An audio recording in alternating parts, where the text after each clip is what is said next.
যুবক, আল্লাহ যৌবন দিছে, চলায় তো চলো, নাহলে আমি হাদিস দিতেছি।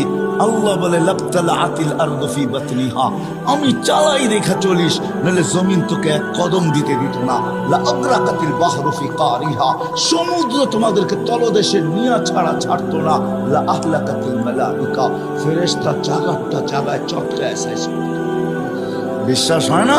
অ্যাড্রেস আমার থেকে নিয়ে যান, আমি ঘুরতে ঘুরতে দাড়ি পাকায় ফেলছি, আমার এনার্জি শেষ করে ফেলছি ঘুরতে ঘুরতে। এগুলো সব আমার চোখে দেখা আছে। জান জান, কোরআনে যত জাতির ধ্বংসের কথা আছে অধিকাংশ একটা আটটা হবে, হিসাব করলে বাকি আল্লাহ আমাকে চোখে দেখায় আছে। আমি চোখে দেখা হিসাব করে দেখতেছি। আল্লাহ বলে চলতে দিতাম না, আমি চালাই বিদায় চলো, নাহলে জমিন চলতে দিত না, নাহলে সমুদ্র চলতে দিত না। ডেলি 550 লিটার অক্সিজেন নেই আমরা, 550 লিটার। যুবক, 1 টাকা বিল চায় না তোর কাছে, যৌবন দিয়ে তোকে চালাইতেছে, তাই না? তারপরও ডেলি 5 বার ডাকে, একবারও বলো আমি ব্যস্ত। রোডে দাঁড়ায় দাঁড়ায় মোবাইল দেখতেছো, কেউ ডাকলে বলো যান যান যান, আপনি চরখায় তেল দেন, আমি দেখেন না ব্যস্ত। হায় হায়, আমার মনে আছে, রাগ হয় না, আমার মনে আছে, আমি সত্য কাহিনী বলতেছি। আমার সাথে না ঘটলে আমি বলি না। আমি এক তাস খেলতেছে কিছু লোক বসা বয়স্ক, আমি তাদেরকে দাওয়াত দিতে গেছি যে আসেন, ঠিক আছে তাস খেলেন খেলেন, কিন্তু এখন মসজিদে যাওয়ার সময়, চলেন একটু মসজিদে যাই। আমাকে এক বৃদ্ধ বলতেছে, দেখেন না ইবাদত করতেছি, হাইসেন না হাইসেন না, আমি এটার জন্য এখনো একা একা কাঁদি। কারণ আমি যদি না ডাকতাম ও ইমান হারা হতো না। আমি আল্লাহর কাছে কি জবাব দিব আমি জানি না। আমি এখনো একা একা কাঁদি। আমি গেলাম তো গেলাম কেন, এই কথা বললাম তো বললাম কেন? ওর মুখ দিয়ে তো শয়তান বাহির করছে যে দেখেন না ইবাদত করতেছি। হায় হায় হায়, আসেন এই ছোট্ট জীবনটা যেরকম জ্ঞানার হইতে চাই, আসল জ্ঞানার তো মানুষ মরার পরে হবে, আসল সফল তো মরার পরে হবে। যদি হইতো দুনিয়ার কার্ড যদি ওইখানে পাঞ্চ করা যেত, দুনিয়ার টাকার বান্ডেল যদি ওইখানে চলতো, দুনিয়ার পদের আইডি যদি ওইখানে চলতো, দুনিয়ার ভিজিটিং যদি ওইখানে চলতো, তাহলে কারো না চললে আবু তালেবেরটা চলতো। আবু তালেব 44 বছর ভাতিজাকে লালন পালন করছেন।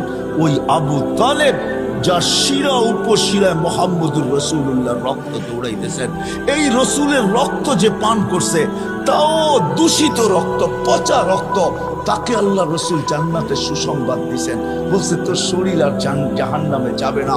অথচ আবু তালেবের শিরায় উপশিরায় আল্লাহ রসুলের রক্ত দৌড়াইতেছেন। চাচা আর বাতিজা একই ফ্যামিলি, ব্লাডের সম্পর্ক, রক্তের সম্পর্ক, কিন্তু আবু তালেবের কিঞ্চিত কাছে আসে নাই। শুধু আল্লাহ রসুলের চোখের পানি ঝরছে আর বলছে, আম্মি চাচা মা তারাক্তালি সাবিলা, তুই আমার জন্য কোনো রাস্তা রাইখা গেলি না। আমাদেরও কাজে আসেন, ভাবি যে ওইখানে জ্ঞানার হব কি দিয়া। ওইখানে জ্ঞানার হওয়ার ঘোষণা আল্লাহ দিয়া দিয়েছেন, ومن يبتغي غير الإسلام دينا فلن يقبل منه وهو في الآخرة من الخاسرين। দিন ছাড়া ওইখানে সফলতা অর্জন করা যাবে না, না না না না। আপনার দুনিয়াতে যত বড় পরিচয় হোক আর পরিচিতি হোক, দুনিয়ার যত বড় বংশই হোক না কেন, যত বড় পদের মালিকই হই না কেন, একক সারা দুনিয়ায় একক ব্যক্তিত্বের মালিক হই না কেন, তাতে কিছু আসে যায় না। কবির কথাই সত্য, মিলে খাক মে আহলে শাহ कैसे कैसे समी खा गई नौजवा कैसे कैसे अजल ने न छोड़ा किसरा न दारा उसी से सिकंदर से फातिमी दिहारा हर एक लेके क्या क्या हसरत सुधारा पड़ा रह गया यही ठाट सारा। এটাই সত্য, ইশাখার রাজধানী আছে, ইশাখা নাই। আপনিও থাকবেন না, আমিও থাকবো না, চলে যাবো ওই আখেরাতে, চলে যাবো ওই আখেরাতে। জ্ঞানার হইতে হবে ওইখানে। ওইখানে জ্ঞানার হওয়ার জন্য বংশের দরকার নাই, ওইখানে জ্ঞানার হওয়ার জন্য বংশের দরকার নাই, ওইখানে গেনার হওয়ার জন্য সোসাইটির দরকার নাই, ওইখানে গেনার হওয়ার জন্য দুনিয়ার কিচ্ছু জিনিসের দরকার নাই। যদি দরকার হইতো তাহলে বেলাল কোনোদিন গেনার হতো না, ও বেলাল কোনোদিন গেনার হতো না, বেলাল কোনোদিন সফলতা অর্জন করতে পারতো না। হায় হায়, রাবেয়া বসরি কোনোদিন সফলতা অর্জন করতে পারতো না। ফেরাউনের বাড়ির কাজের দাসী, কৃত দাসী কোনোদিন সফলতা অর্জন করতে পারতো না। হায় হায়, দুনিয়ার ওই মানুষগুলার কাহিনী যাদের ইতিহাসের পাতায় এখনো লেখা আছে, বেশিরভাগ দরিদ্র মানুষগুলা, গরিব মানুষগুলা, যাদের দুনিয়াতে কিচ্ছু ছিল না, ওরা কোনোদিন গেনার হতে পারতো না, আর ওদের ইতিহাসের পাতায় ওদের নাম লেখাও হতো না। শুধু আমরা চাই, আবারও পিছিয়ে চলে যেতেছি, আমরা সবাই চাই যে আমি গেনার হব, আমি সফল হব, কিন্তু এই ছোট্ট জীবনটা চাই না। না, এই মজলিস থেকে ওয়াদা করি, এই দুনিয়ায় না আমরা সফলতা চাবো, চিরদিনেরটা চাবো। এই দুনিয়ায় মিলুক আর না মিলুক, সাহাবা বুঝছিলেন, এই জন্য মুখে স্লোগান ছিল, ওয়াজাদনা শাকারনা লাম নাজি সাবারনা। দুনিয়ায় পাইলে পাবো, না পাইলে সবর করব। পাবো তো শুকরিয়া আদায় করব, না পাবো তো সবর করব।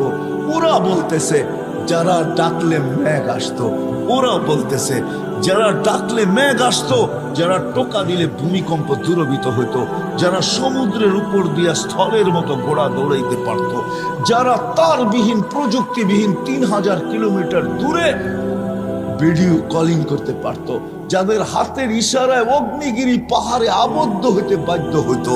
হায় হায় হায় হায় হায়, শুধু পুরুষ না নারী পর্যন্ত, শুধু নারী না যুবক পর্যন্ত, শুধু যুবক না বাচ্চা পর্যন্ত, যাদের বাচ্চার এই পাওয়ার ছিল, যা চাইতো তাই করতে পারত, তারপরে দুনিয়ার দিকে তাকায় দেখেন নাই, বলছে এখানে গেনার হয়ে লাভ নাই।